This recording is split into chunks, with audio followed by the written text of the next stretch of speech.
Hi, my name is Austin Lee, and today I would like to present my IW project titled Achieved Rank in Stable Matching. My advisor for this project was Dr. Matthew Weinberg.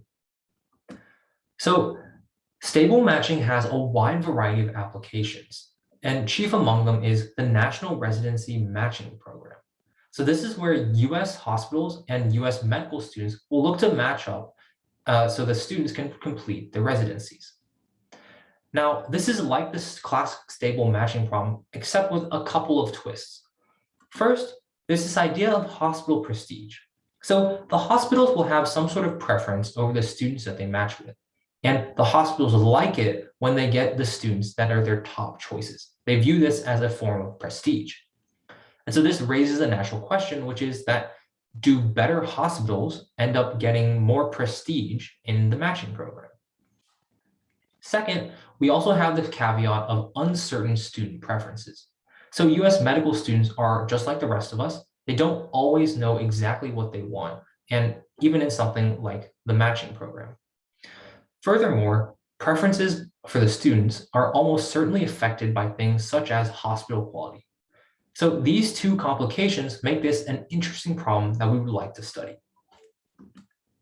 So the goal of this project is to understand a probabilistic preference model for stable matching. And in particular, we want to also address the question of, do better hospitals get more prestige in their matchings? So to give a little bit of theoretical background on my project, we're going to start off with the definition of what is a matching. So a matching is just a one-to-one pairing of students in hospitals. So for example, in figure 1, we see that student A is matched with hospital Y and student B is matched with hospital X. So next, we would like to take into account that students and hospitals have preferences. So now we define a blocking pair. This is a student and hospital that are not matched together, but that they in fact prefer each other to their current matches. So in figure 2, we have the same matching as in the previous slide, except we add on the fact that student A prefers hospital X to its match, hospital Y, and hospital X prefers student A to its match B. Therefore, student A and hospital X prefer each other to their matches, making them a blocking pair. We then define a stable matching to be one that has no blocking pairs. And this makes sense because if we had a blocking pair, then that student and hospital would rather be with each other than follow the matching. So the matching is in some sense unstable. And finally, we define achieved rank to be where you end up matching. So for example, if hospital X has a preference of A, then B, then C, and they end up with C, then their achieved rank is 3, because C is third in their preference list. Note that here, higher achieved rank is actually worse because you want to get your top choices, which are lower rank. And so the work of my project is based largely on 2 parts. First, the Gale-Shapley algorithm, which is an algorithm that provides a guaranteed stable matching in a non-probabilistic manner, but this can be adapted to the probabilistic model of this project. And then William Zhao, Princeton class of 2020, his senior thesis, which worked with the same model and provided partial progress in proving the conjecture that I was examining in this project. And so the model that I worked with was, first, let's say we have N hospitals and N students, and each hospital has some quality score Q and has an expected achieved rank of R. And so the area where the probabilities will come into play is in the generation of student preferences. This is perhaps best illustrated through an example. So suppose that a hospital has twice the quality of another, then it is twice as likely to be preferred by students. This scales with the quality. So if a hospital is 3 times the quality, then it's 3 times as likely to be preferred by students. And so under this model, we provide the following conjecture. Higher quality leads to better expected achieved rank. And this matches up pretty well with our original question of, do better hospitals obtain more prestige in the matching? So this seems like it should be true, and it seems like it should be obvious. But in fact, it's only been proven true in a handful of special cases, and no one has been able to get a proof of the general case. And so the approach of my work was to first lead off from where Zhao ended. So Zhao had a theorem that states that increasing the quality of a hospital leads to better expected achieved rank for that hospital. But this leaves the question hanging of how does increasing one hospital's quality affect other hospitals' matches? And so I made a couple of simplifications to study that problem by first supposing that hospitals have uniform random preferences, and second, that there were only 3 hospitals and 3 students.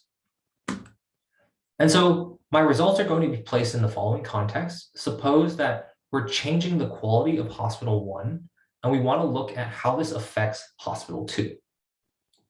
So the first lemma that I proved was that the probability of hospital 2 matching with its first choice decreases when the quality of hospital 1 increases. In a similar vein, lemma 2 states that the probability of hospital 2 matching with its last choice increases when the quality of hospital 1 increases. These two combine to give lemma 3, which states that the expected achieved rank of hospital 2 increases when the quality of hospital 1 increases. And again, remember that higher expected achieved rank is actually worse. So this means that increasing the quality of hospital 1 makes hospital 2 worse off. And so now I provide a sketch of my proof for the conjecture itself. So we initially suppose that hospital 1 and hospital 2 have the same quality. Then by symmetry, they have the same expected achieved rank. Now suppose that we increase the quality of hospital 1 so that it's now greater than that of the quality of hospital 2. So by lemma 3 on the previous slide, this results in an increase in the expected achieved rank of hospital 2, and by Zhao's work, a decrease in the expected achieved rank of hospital 1. Combined, this then implies that hospital 1 has a lower expected achieved rank than hospital 2. In other words, when a hospital has higher quality, they have a better expected achieved rank. So I was able to get a successful proof for the uniform n=3 case discussed previously.